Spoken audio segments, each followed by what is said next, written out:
successfully removed the investor uncertainty and market perception improved significantly. The appreciation and stability of the exchange rate has created confidence and triggered inflows of foreign direct investment and attracted investors to the Nairobi Securities Exchange. This appreciation has helped to reduce debt service costs, improve performance of domestic borrowing, and stabilize interest rates. Mr. Chairman, the technical people will be able to give some greater light on the actual numbers around the debt that we have settled, public debt, particularly external. I think it's important that this comes out so that Kenyans can appreciate the magnitude of this challenge we are facing. Now, you did ask a question, Mr. Chairman, also around the risks to the macroeconomic outlook. Now, under paragraph 30, the situation is as this. The outlook is subject to elevated uncertainty because of domestic and external risks. On the domestic side, the risks relate to the following. One, unpredictable weather conditions due to the impact of climate change, which could resume food insecurity issues and therefore inflation pressures that may dampen growth. Two, the tight fiscal space due to the impact of the multiple shocks that have affected the global and domestic economy might lead to tight liquidity conditions for financing the budget. And three, because this is very realistic now, the ongoing demonstrations are causing great risk to economic activities, including collection of revenue, the impacting on the tourism sector, and disruption in businesses. So what is going on is having a very, very serious impact on the economy, and even these supplementary figures we are working on, if this persists, the country will be forced to look again for further haircuts and further adjustments. On the external front, uncertainties in the global economy, the economic outlook stemming from the escalating geopolitical fragmentations could result in higher commodity prices that pose a risk to domestic inflation outcomes, leading to further tightening of financial conditions. Mr. Chairman, these external uncertainties, for instance, and the conflicts, right now, there's no free navigation in the Red Sea. About 40% of the traffic that goes through the Red Sea has been scuttled because of that conflict. And they are forcing maritime operators to take the longer route, and this is beginning to feed into the economy and the prices in our place. There's also the continued strengthening of the US dollar against the global currencies arising from aggressive monetary policy tightening presents significant risks to financial flows and puts pressures on the exchange rate with implications on growth and inflation. So basically also how the other economies are responding is going to have an impact on our economy. Question 2 you wanted to know the implication of the proposed reductions in development expenditure on the better priorities and ultimately growth.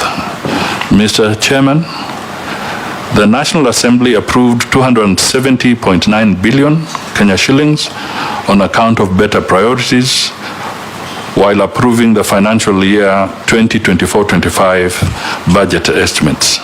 Out of this amount, 250 billion has been ring-fenced.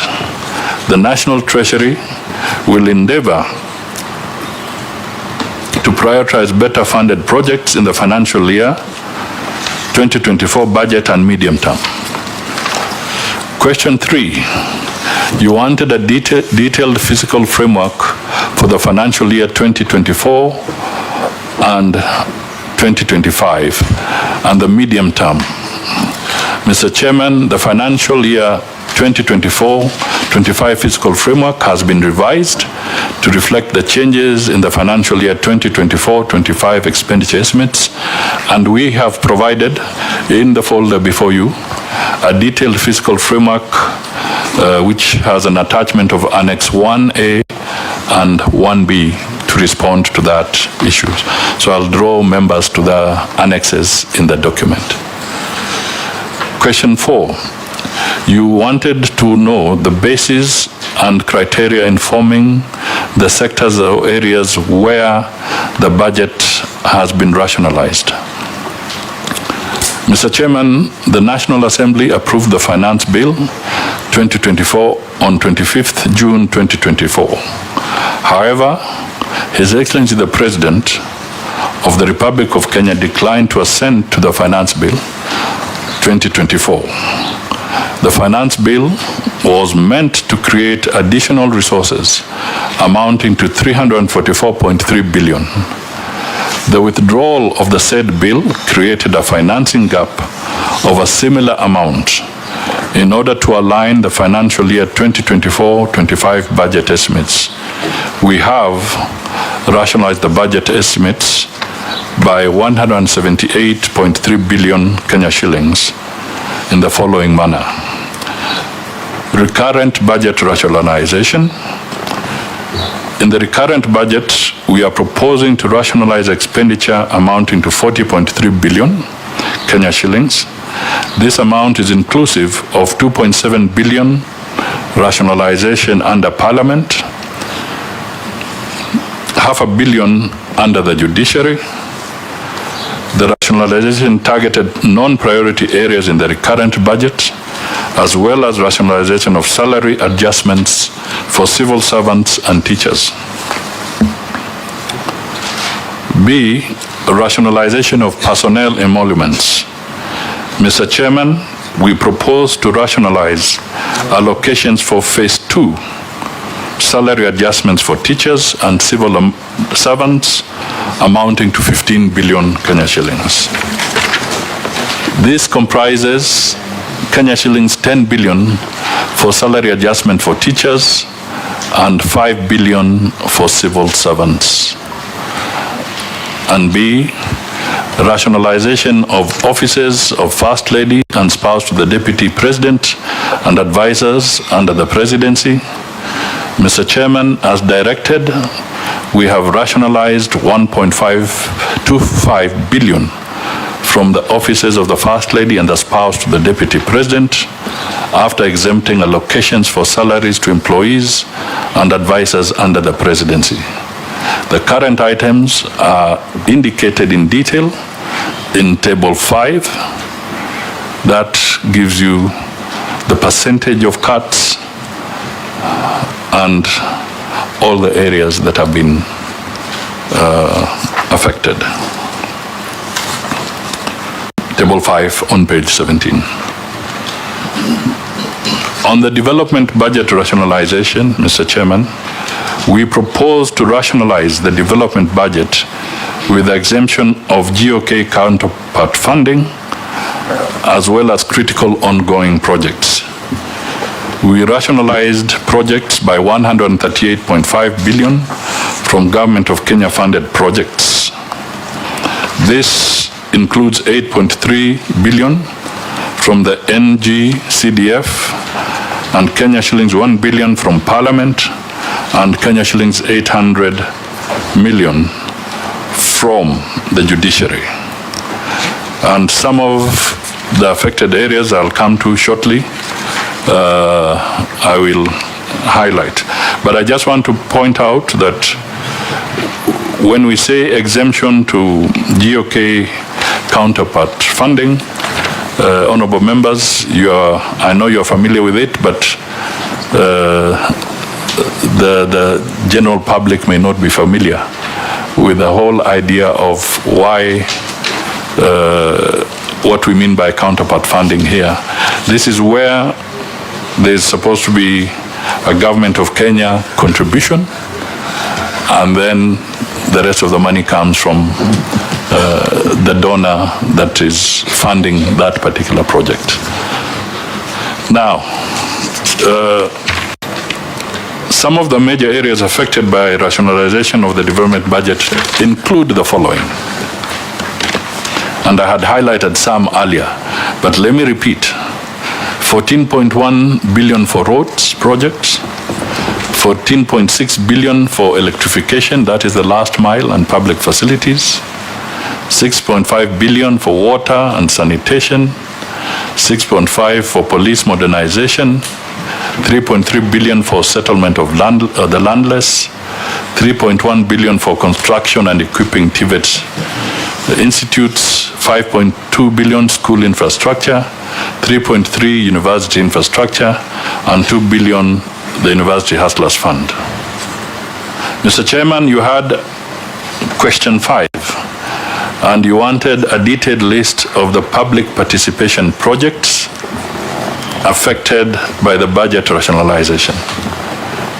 Mr. Chairman, the National Assembly approved Kenya shillings 2.3 billion for public participation projects under various ministries, departments, and agencies in the financial year 2024-25 budget estimates.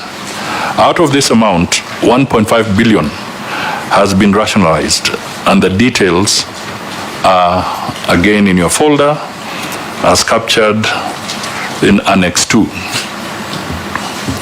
You have question 6. You required a detailed list of the financial year 2023-2024 carryovers by each ministry, department, and agencies. Mr. Chairman, we closed the financial year 2023-2024 with carryovers amounting to 218.5 billion, and these are indicated on table 6 in your folder at page 19.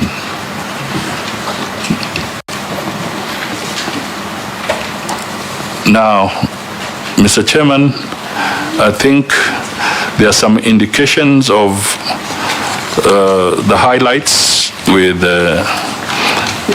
that Kenya has with the International Monetary Fund program. I'll try and go through them very briefly, and then if there are details, again, the team is here to respond. But, Mr. Chairman, I think I may want to flag one thing, that when we talk about the IMF, I think